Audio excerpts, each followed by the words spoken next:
intinya doa yang terbaik. Pokoknya maksudnya ki impianku ki akeh ngono lho. Akeh. Oh ya target ki banyak. Ya berdoa mikir salindri katuran minggat wonten ing panggung paring panglipur ing para miyarsa sing berkah monggo suka elingan datang penontonnya pada senang bayangkan dalam akbar sa-Indonesia sing paling Alhamdulillah wilujeng dalu Dek. Wilujeng dalu. Cek Sugeng dalu Mas Akbar. Alhamdulillah pinaringan sehat toh. Alhamdulillah pangestune sehat. Budal saka Kediri tabuh pinten wau? Jam 8. Oh jam 8. Nggih. Dalam perjalanan lancar. Alhamdulillah mboten wonten macet. Amin amin. Oh walaupun tahun baru ki ora ana macet ya?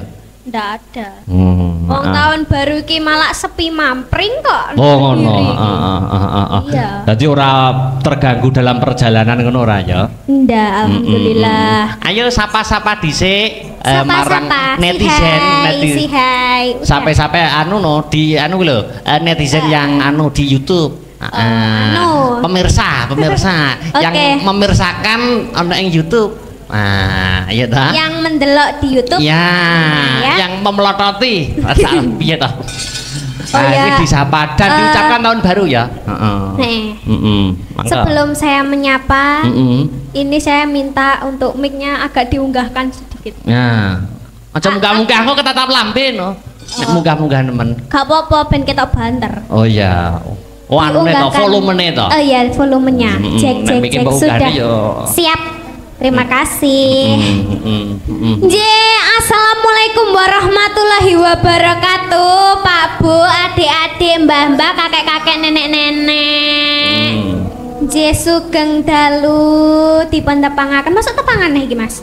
Yo ora usah ning menyapa-nyapa, mendoakan. Oh iya. Sekarang adalah tahun baru. Ya.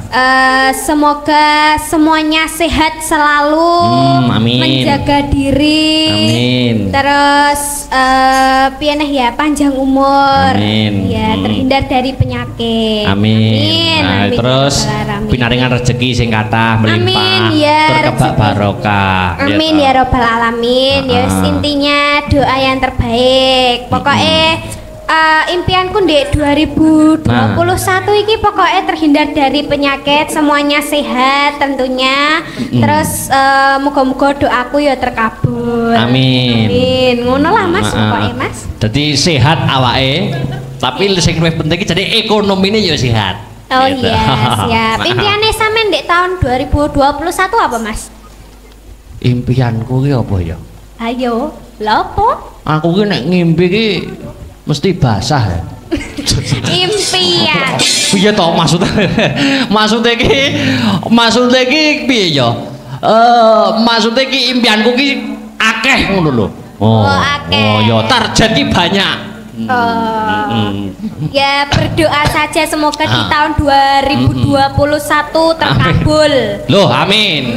Tentunya doanya sing apik ya Mas. Yo no karir tentu semakin naik ya toh. Amin. Pendidikan karir yo semakin lancar. Ya amin ya rabbal alamin. Jangan ada godaan-godaan. Ya toh. Ibaratnya wit kuwi saya dhuwur angine saya banter. Ya toh. Dadi wong iki kudu sing tumemen, tumakninah, istiqomah, husnul khotimah. Husnul khotimah. Mas Dalang iki pripun? Loh, ini jarene elek kancane. Enak to? Ayo. Piye? Ditabuhi tahlilan apa iki? Apa? Ditabuhi penake gaweke sak anu wae. Ora ketang ditumpakne perahu wae, perahu layar. Oh, perahu layar. Dangdut ya. Mriki Mbah Yatemin, Truk. Heeh. Nah, iki seniman senior saka Nganjuk. Wah, niki kula wonten gandengane ngoten to. Loh, ada. Wonge ganteng, bagus. Oh, ganteng. Satria bagus tanpa cocok. Napa kados Aliando Syarif? Loh. 11 12. 11 12 niki. Oke, aja nganti 11 15. Loh, ya. 11 12. 11 12. Padha karo ganteng. Niki semangat Mas. Aliando. Padha plek karo Aliando. Ora ketang sepatune, ya. Oh iya. Iki yoga-yoga sehat? Oh, sehat. Semangat ya? Semangat. Semangat. Pokoknya lek enak aku ki kudu semangat ya. Lah iya no. Semangat. Sing paling semangat ki sing ngembul kan. Sing ngempol sing ndi sing ngempol? Lho sing ngegong kae. Oh iya sing ngegong. Ambak sudah. Ambak sudah tua. Ora ketok. Ya, Oh iya. Ayo Mbah Yatemin munggah Yatemin. Lah arep tak gene perahu layar wis munggah. Aku wis munggah. Iya, bahagia. Ya. Wilujeng dalu Mbah Yatemin. Wilujeng dalu, Dik. Iya. Dik niki kan dalange apa iki no? Dalange bukan yang ini. Bukan yang ini. Iki lho dalange. Hah? Iku sinden. Iki lho.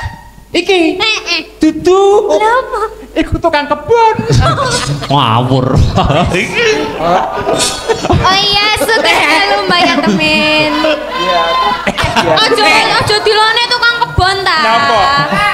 Aja nesu, aja nesu. Servis iku. Manajer Astabrata. Lah, kuwi lho.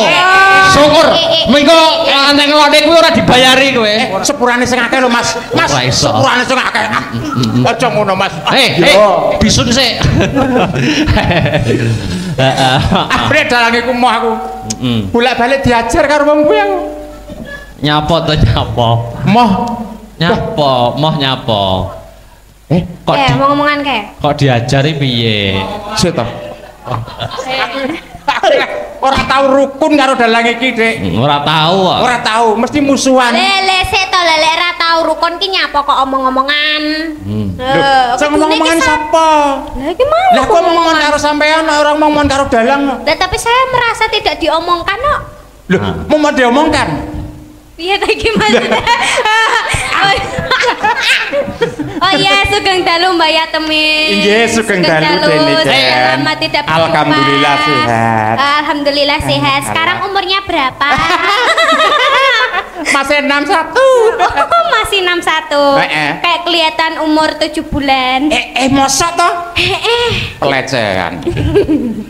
Lampane untune tugel sisih lho. Kayak umur Papat malah. Ora untune nyacangkeme ngono ya. Lah ya, jan ketok bagus seram jan dina iki ketok bagus iki lho brengose jane iki tenan apa. Ya Allah merasa mak kretek-kretek gitu. Mripate kuwi lho ya. Berkos karek telu mbok batek sitok kuwi lho. Mripate Mbah Yatemin iki lho. Wah, jan. Wah. Nyapa kuwi lho? Miji timun. Nisane miji timun mripate. Miji timun. Miji timunnya apa to? Untu ya. Untu. Oh.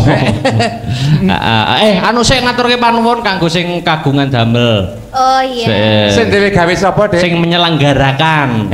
Yang membiayai. Iya. Iya. Ibu Sintia Jasi. Bu Sintia to. Sintia Jasi atau Sintia Yosi? Sing daleme Malang wi. Iya. Wis kenal to kowe? Alah. Asline nu padha nekate karo aku. Ngapa nekat? Aku nekatku berkono nekat Melayu. Loh, piye to maksudmu? Loh. Aku meber dek Melayu. Melayu nang ndi? Nggol. Piye to Melayu? Piye to? Angel kandhanane wis angel. Mulai sore lo angel. Tenan angel. Aku wis delok kowe teko ning omahku wis sepet aku. Angel wis angel. Mulane aku ki moh sakjane iki. Aku wedi kok. Tenan aku wedi nek musuh cacing tok. Iya. Ora saweti. Alah, saking Pak Barok kuwi lho. Nyapa kok nyandak bapakku, Bang? Iki bapakmu to, Dek? Lah iya no. Sepurane sing akeh, Dek. Wah, aku ora dibayari. Oh, dibayari. Luar biasa. Iki Dene kan.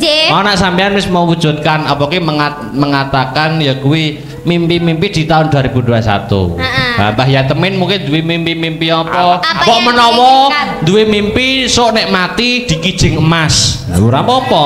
Gak enak. Gak enak. Ora enak, ora omongane ra enak. Angel omongane. Duwe cita-citaku sing dhuwur. Duwe cita-cita itu yang dhuwur setinggi langit dan doa yang terbaik. Lah sing terbaik. Muga-muga lek mati ku dikubur ngono lek apik. Lah ya piye? Piye? Awakmu ki bola sapa to jane? Aku bolone buta kae. Mbok ya bola aku to Ken tak gowo teko Kediri bareng kok. Gong, sapa sampean sapa? Sampean apa mbayari aku? Ora, aku dhewe ya ora dibayar. Nah, saiki apa-apa lewati transfer. ATM. Aku ora duwe rekening kok. ATM mosok ora duwe? Ora duwe. Alat tusuk manualnya ora duwe kowe? Manual ya ora duwe. Ora duwe, ya wis ya. Angel tekan danane angel. Sing angel kowe.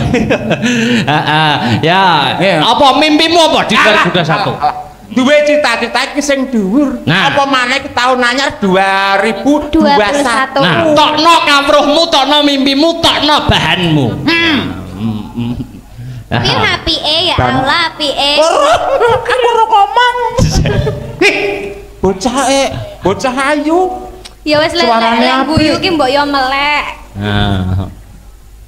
Lah wong aku mbok tinggal guyu terus aku ngalih ora roh ngono lho. Apa ngimpimu apa? Ngimpiku tahun 2021. Iya. Moga-moga Covid-19 iki cepet amblas cepet ilang. Betul. Lah, sehingga kesenian iso ngrembaka maneh. Iso pentas live maneh. Ngono lho.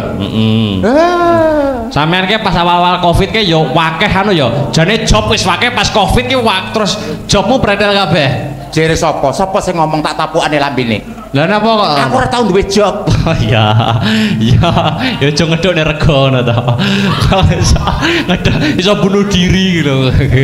Lah nek kaya sampean lah. Sampean dek niken barang termasuk dalang murahan termasuk sinden murahan. Lho, kok iso ngono? Aku dagelan paling larang lho. Lho, kok iso? Sampean setahun lah tanggapan bolak-balik. Saulan gak tanggapan bolak-balik. Terus aku setahun tanggapan ping 3 dagelan larang. Lho, mergo anu ngono ya, ora kuat bayari saking larange. Ora. Lah napa? Agustusan nyadranan. Karo tanggoku duwe gawe. Wis job paten kowe. Wis job paten. Heeh. Liyane ora tau tanggapan belas. Heeh, kena corona ilang pisan. Ora nek corona ora tanggapan kok. Lah iya maksudnya job telu lho. Ayo terus saiki Dik niken ben nembang. Nembang apa, Dek? Lho. Aku. Apa duel? Duet anake duel. Ya Allah. Aja langgam sik. Langgam sik. Dibawani. Dibawani. Tapi niku wau Tante Jessi minta request lagu Banyuwangian. Apa? Bawani. Apa? Banyuwangi apa? Gelang alit. Oh ya. Oh gelang alit. Bawani. Ya. Ayo suara. Ugi katur para warga sing mirsani lumantar live streaming YouTube. Mugi-mugi saged menghibur penggalihipun di awal tahun menika. Monggo, Dik. Oh niki kula rumiyin. Lah terus apa kuwi lho? Lho tak kira duet. Jare mau duet. Jarene gelang alit. Ya wis ya wis. Ya Tek. Kok keluarga kethek ya. Wis. Ayo ndang. Bismillahirrahmanirrahim. Aku niki rada ndruwedek kek. Sira tau tanggapan.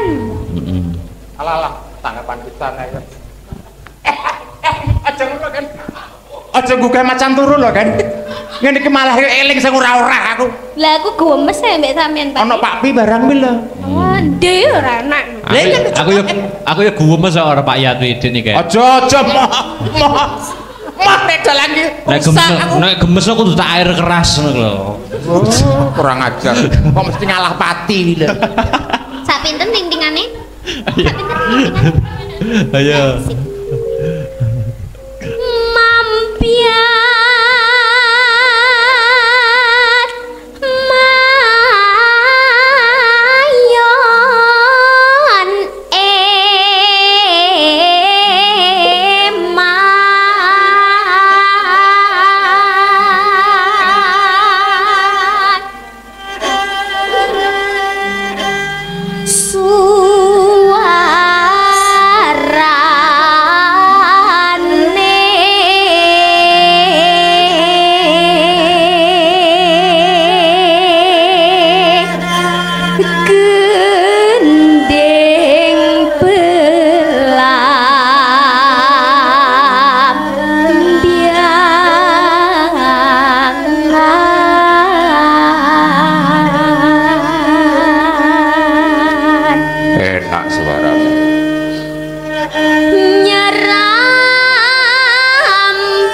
Uga niki salam kagem anu punika pepunden kula senior kula sinten Mas Pak Sigit Arianto saking Rembang. Oh nggih sugeng dalu menika nggih kepareng mirsani nggih sungkem kula katur kapan-kapan kula tak sowan nggih monggo.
Ini kan diselani dhisik. Kesibukan di masa corona ini sampean apa ae? Aku? Heeh. Ya wis ngono kae, Mas. Sekolah daring. Walah, sekolahe libur iki jek. Oh, libur. Lah kegiatannya apa di masa pandemi? Ngisi konten YouTube. Walah, ya ngono kae. Terus karo Lah apa kok kabeh balah lho. Aku sedih nek. Lah apa? Kegiatan di masa pandemi napa? Ya wis memang nganturu tok, Mas. Rebahan santuy karo dodolan gethuk nek ngarep omah. Oh iya, sing penting produktif. Bagus itu. Heeh. Bagus. Lah sampean napa? Aku ya kuliah iki nek arepe. Loh, aku gak nekoki sampean, aku nekoki iki kok. Nakoni aku ya. Nakoni aku. Iki nakoni aku kok. Ora takoni yo jawab lho. Nakoni aku ya kan ya. Sing ditakoni bathange to ya. Ya ndak. Oh ya Pak Yan kesibukannya apa? Lah ngono lho. Lah ngono. Engko nakoni aku apa ora wi? Heeh, kesibukan corona, masa corona. Saenek corona iki satu. Sajrone corona iki. Alah. Terima kesibukan aja ngalahno aku. Aku mendino nek kegiatan. Contone nek awan nang ngene terminal. Nek bengi ngene terminal. Isu ngene terminal. Oh. Lah nyapa terusan nek terminal terus ki? Becak. Oh. Nyapa? Lah kira becak ditabrak bis kan. Mesti playune runo, mesti playune runo. Sakne lho, sakne. Lah di terminal kok becak lho. Apa yo nalar to? Ning terminal becak. Maksude ki njabane terminal. Oh, maksudnya nek wong medun omahe nganjuk terus diterne. Mas, omahku endi momane? Tendak pundi, Mas? Lho, sing nakoni kowe to? Lho, gak mesti. Lho, lah jare sing becak kowe kok. Lho, sing nakoni kok sing wedok iki lho. Lho ora. Nek penumpange lanang sing nakoni swara wedok. Oh. Nek penumpange wedok sing nakoni swara lanang. Ngono to. Ya, golek pasaran kok, Dik. Iya. Lek penumpange banci. Padha bancine. Aja mancing rune to kan. Ayo lanjut.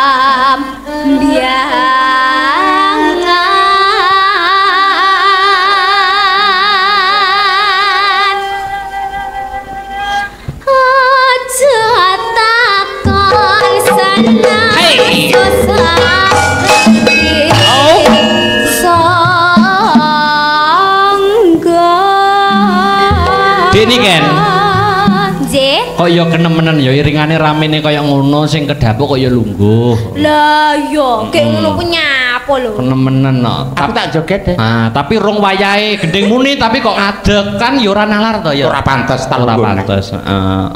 Ayo. Awit. Depaten. Ayo. Ampun. Iki uga salamane Pak Eko Mugiono. Pak Eko Mugiono. Iki derek nyimak Mas Akbar nanti tak tanggap. Amin, Pak. Wah, sugeng kula. Niki sing digadang-gadang niki dados ketua Pepadi. Oh, niki hebat, Yayi. Nangge dagelan apa ora? Hah? Nangge dagelan ora? Enggak, butuhe mek Mas Akbar tok. Wong yogane ora melu kok. Kuwi mek sama Mas. Wah, Mas Akbar tok. Wah, ditangga bal-balan. Ayo, bal-balan ora iso dhewe lho piye to. Ayo. Ayo lanjut. Mana? Oh. Kan di Abang. Kok nganjuk. Oh, tanah. Lah aku mau panas kok, yo kleru. Ayo. Capek gunung. Kleru ya dikenceng nih, yo. Tanah indah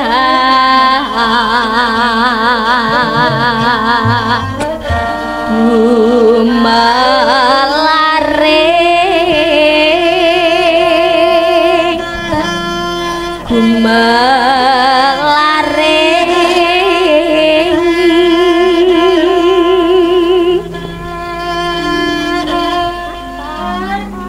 Taman Sari Nuswan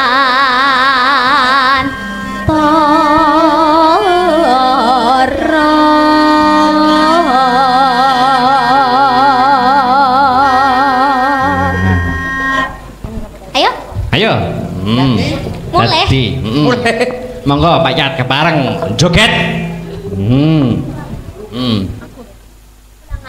Kenang alit. Kita gemparkan penonton yang di YouTube ya toh. Oh nggih. Kan kita anu ya, kita urung tahu pas Masku ngasto mayang Mas Badari urung tahu ngetutke ya. Oh, alhamdulillah dereng nate. Dereng nate iki. Heeh. Aku kangen suarane Mas Badar. Sopo? Mas Badari sing aja ngremuk aku dengenane aja diunggahno, Dik. Saya tau kabeh kok ngremuk aku ngremuk sampean, Mas Badar ngremuk sampean. Lah pas ning kene ae, pas ning kene. Lah kok ditawur karo adik karo Masih.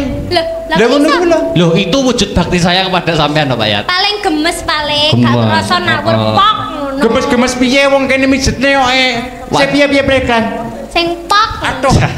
Gemes aku ya gowo sampean. Sing kene Nduk. Aduh. Sing kene Nduk. Wis.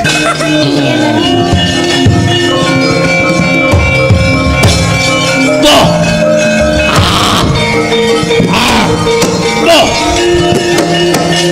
Boy. Boy.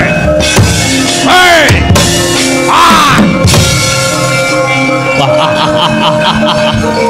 Hoi.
Prabu Dasamuka eling-eling andweni wujudipun Aji Pancasanya kalamoto pecah isih kadunungan bumi geni banyu angin lan swasana bisa urip sigra urip risang Dasamuka gregah kaya wungu saking ento Rama Wica aku turu mati piangsat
piye Kakang Semar iki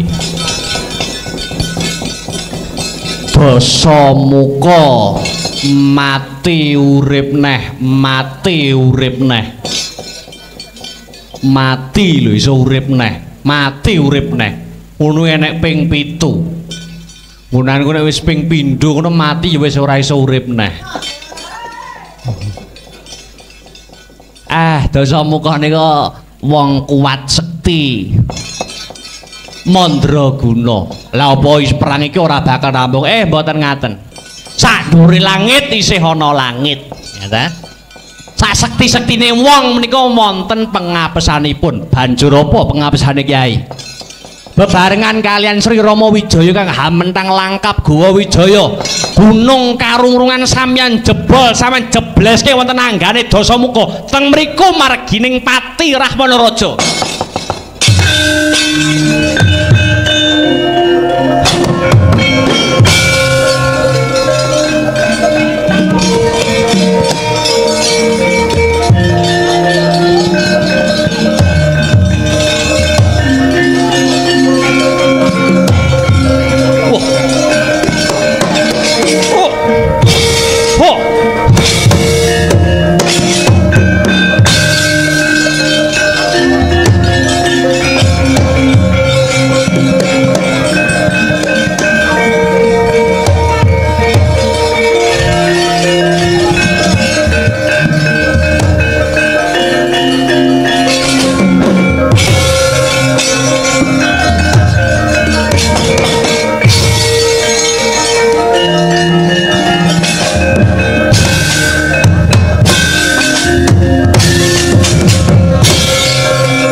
Samu barange wis bisa rampung Anoman. Nggih, nyuwun ngapunten Radi Keladuk, kula nibakaken gunung karungrungan menika dhateng Si Dasamuka. Iya. Yen ora dadi apa Anoman, yen ora kaya mangkono Dasamuka ora bisa tumekeng sirna. Lajeng kersanipun kados pundi? Aku bakal nemoni Yayi Rekyan Sinta luwih dhisik Anoman.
Nyata larata saking godha sagara kala yen tanamutusa sang Sri garwaning Sun Yayi Rekyan Sinta tinimbalan ingkang adhawuh pangeran Yayi Sinta tumuju kudu tiasipun Kakang sakwisipun Kakang bisa anyernakake angkara murka ya kuwi sirah Wanaraja pun Kakang kudu enggal ketemu kelawan Siadi pun Kakang kepingin hangrangkul marang Yayi nanging kenang apa Yayi Sinta anduwa marang pun Kakang Dimas Pangeran menapa panjenengan boten katuwan raos Jubriya kalian kula boten kagungan raos sujana dumateng kula bab perkara apa Nimas kula punika sampun dipun singitaken Rahwana Raja sakwarsa laminipun menapa paduka sinuwun boten anggadhahi raos Jubriya dhateng kula menggah kasucen kula dumateng sinuwun garwanipun Kakang Yayi pun Kakang wis bisa ngilangake rasa sujana kang kaya mangkono iku kepiye wae pun Kakang bisa nampa marang Siadi nanging boten mekaten sinuwun tandha bektinipun kula badhe mbuktekaken wonten ngarsa paduka Kanjeng Pangeran anggon mbuktekake dinten menika kula badhe siram jamas langkung rumiyin siram jamas lakar kados mengaten kepiye caramu anggonmu bakal siram jamas kula nyuwun panjenengan damelaken patunon dahana kula badhe cumemplung wonten telenging dahana punika sinuwun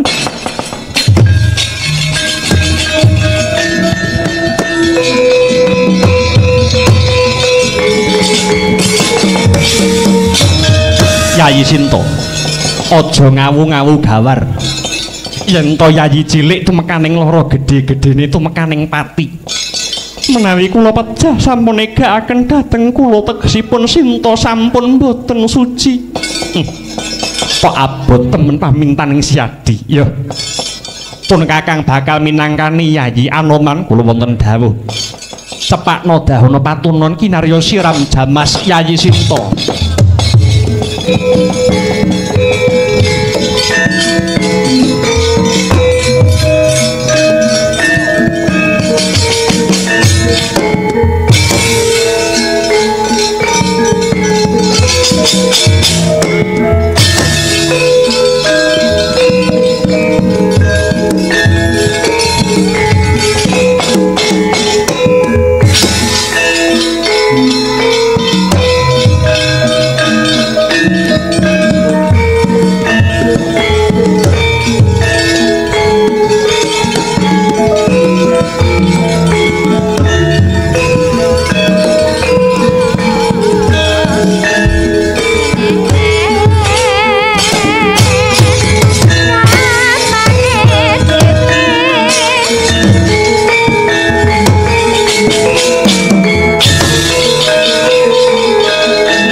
udan tangis banjir loh alun-alun negari Poncowati senadyan kathah manungsa nanging sedaya samya tumungkem bungkem batin sami anjrit kaya tan lila mula Dewi Sinta ingkang ngarsa nyemplung wonten geni murup patunon tumpuk undung giya sinumet murup mangalat-alat kaya ndilat langit pading jledhor swarane paramdene tan mundur ing geguntur tan mendha ing bebaya lan sang ayu sumungkem ing pepadane Sri Rama Wijaya ingkang amung hanjegrek tan bisa ebah geter kang sarira kaya jebol-jebolo dadane ucap Dewi Sinta ingkang hangagem busana sarwa seta minggah ing pepanggungan asta den uncupaken dhateng tengahing jaja bungkem netra kekalih megeng napas lan nupus pating jerit swarane kang samya mulat wis ndambyur jogenimu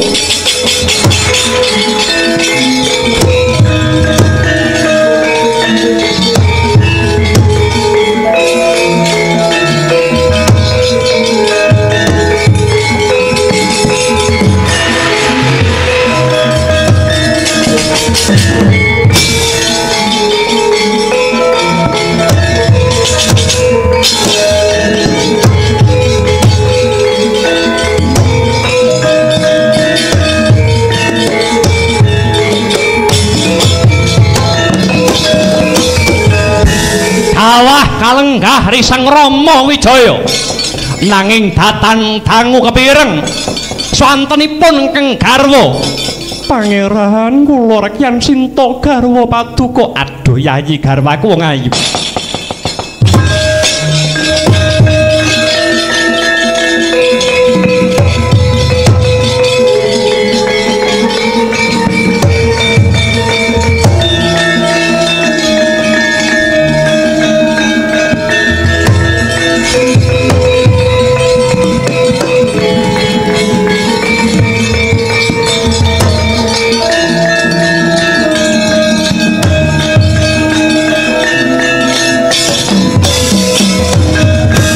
Ijil saking tengahing daana Sang Rekyan Sinta sumunal cahyane datan mantra-mantra kalamun Rekyan Wara Sinta panjalmaning Sri Widawati ingkang wis kekantenan asta kaliyan Bathara Wisnu